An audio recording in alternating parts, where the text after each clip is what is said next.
ಕೋಲಾರದ ಶ್ರೀನಿವಾಸಪುರದಲ್ಲಿ ದೊಡ್ಡ ಹಂಗಾಮವೇ ನಡೆದು ಹೋಗಿದೆ.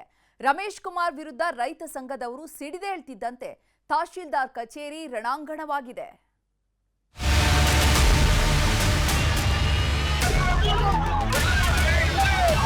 ಶ್ರೀನಿವಾಸಪುರ ತಹಶೀಲ್ದಾರ್ ಕಚೇರಿ ಎದುರು ರೈತ ಸಂಘದ ಮುಖಂಡರು ಪ್ರತಿಭಟನೆ ಮಾಡುವಂತ ವೇಳೆ ರಮೇಶ್ ಕುಮಾರ್ ಅವರ ಬೆಂಬಲಿಗರು ಹಲ್ಲೆಯನ್ನ ಮಾಡಿರುವುದು. ಕೋಲಾರದಲ್ಲಿ ರೈತ ಸಂಘ ಹಾಗೂ ರಮೇಶ್ ಕುಮಾರ್ ಬೆಂಬಲಿಗರ ಮಧ್ಯೆ ಮಹಾಯುದ್ಧವೇ ಶುರುವಾಗಿದೆ. ಮಾಜಿ ಸ್ಪೀಕರ್ 61.39 ಎಕರೆ ಅರಣ್ಯ ಭೂಮಿಯನ್ನ ಒತ್ತುವರಿ ಮಾಡಿಕೊಂಡಿದ್ದಾರೆ ಅಂತ ರೈತ ಸಂಘದವರು ಸಿಡಿದೆದ್ದಿದ್ದು, ಇವತ್ತು ಪ್ರತಿಭಟನೆಗೆ ಇಳಿತಾ ಇದ್ದಂತೆ ದೊಡ್ಡ ಹೈಡ್ರಾಮವೇ ನಡೆದು ಹೋಗಿದೆ. ಶ್ರೀನಿವಾಸಪುರ ತಾಲೂಕು ಕಚೇರಿಯಲ್ಲಿ ನಡೀತಿದ್ದ ಪ್ರತಿಭಟನೆ ವೇಳೆ ರಮೇಶ್ ಕುಮಾರ್ ಫೋಟೋ ಹಾಕಿದ್ದಕ್ಕೆ ಕೆರಳಿ ಕೆಂಡವಾದ ಕೈ ನಾಯಕರು ರೈತ ಸಂಘದವರ ಮೇಲೆ ಮುಗಿಬಿದ್ದಿದ್ದಾರೆ.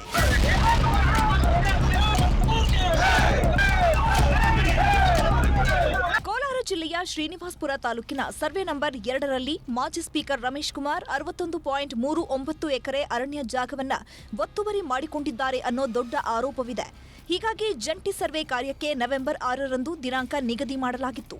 ಆದರೆ ಕಂದಾಯ ಇಲಾಖೆ ಹಾಗೂ ಅರಣ್ಯ ಇಲಾಖೆ ಅಧಿಕಾರಿಗಳು ತಾಂತ್ರಿಕ ಕಾರಣ ಹೇಳಿ ಸರ್ವೆ ಕಾರ್ಯವನ್ನ ಮುಂದೂಡಿದ್ರು. ಇದು ರೈತ ಸಂಘದವರನ್ನ ಕೆರಳಿಸಿತ್ತು. ಅಂದಿನಿಂದಲೂ ಒಂದಲ್ಲ ಒಂದು ಕಾರಣ ಹೇಳ್ಕೊಂಡು ಬರ್ತಾ ಇದ್ರಿಂದ ರಾಜ್ಯ ರೈತ ಸಂಘ ಹಾಗೂ ಹಸಿರು ಸೇನೆ ಸಂಘಟನೆ ತಹಸೀಲ್ದಾರ್ ಕಚೇರಿ ಮುಂದೆ ಅರೆಬೆತ್ತಲೆ ಪ್ರತಿಭಟನೆ ಕುಳಿತಿತ್ತು. ಈ ವೇಳೆ ರಮೇಶ್ ಕುಮಾರ್ ಭಾವಚಿತ್ರ ಹಾಕಿದ್ದಕ್ಕೆ ಸಿಡಿದೆದ್ದ ಬೆಂಬಲಿಗರು ಏಕಾಏಕಿ ಮುಗಿಬಿದ್ದಿದ್ದಾರೆ. ಮಾತಿಗೆ ಮಾತು ಬೆಳೀತಾ ಇದ್ದಂತೆ ಸಿಕ್ಕವರ ಮೇಲೆ ಹಲ್ಲೆ ಮಾಡಿದ್ದಾರೆ.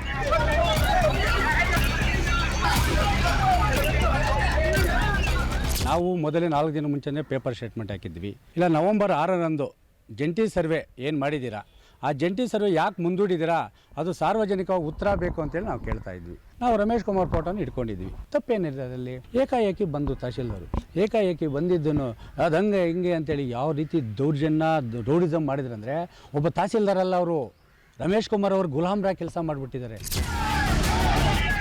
ರೈತ ಸಂಘದವರ ಆರೋಪಕ್ಕೆ ರಮೇಶ್ ಕುಮಾರ್ ಬೆಂಬಲಿಗರು ತಿರುಗೇಟು ಕೊಟ್ಟಿದ್ದಾರೆ. ಅರಣ್ಯ ಭೂಮಿ ಒತ್ತುವರಿಯಾಗಿದ್ರೆ ಕಾನೂನುಬದ್ಧವಾಗಿ ಕ್ರಮವಾಗುತ್ತೆ. ಆದ್ರೆ ವಿನಾಕಾರಣ ರಮೇಶ್ ಕುಮಾರ್ ಫೋಟೋ ಹಾಕಿ ತೇಜೋವಧೆ ಮಾಡಿದ್ದಾರೆ. ನಾವು ಯಾರ ಮೇಲೂ ಹಲ್ಲೆ ಮಾಡಿಲ್ಲ ಅಂತ ಕಾಂಗ್ರೆಸ್ ಮುಖಂಡ ದಿಂಬಾಲ ಅಶೋಕ್ ಆಕ್ರೋಶ ವ್ಯಕ್ತಪಡಿಸಿದ್ರು. ಇಷ್ಟು ವರ್ಷದಿಂದ ಎಲ್ಲೋಗಿದ್ರು ಇವರೆಲ್ಲ, ಇವಾಗ ಪ್ರತಿಭಟನೆ ಮಾಡುವಾಗ ಇವತ್ತು ಬೇಕಂತ ಯಾರು ಹೇಳ್ಕೊಟ್ರು ಅನ್ನೋ ಗೊತ್ತಿಲ್ಲ.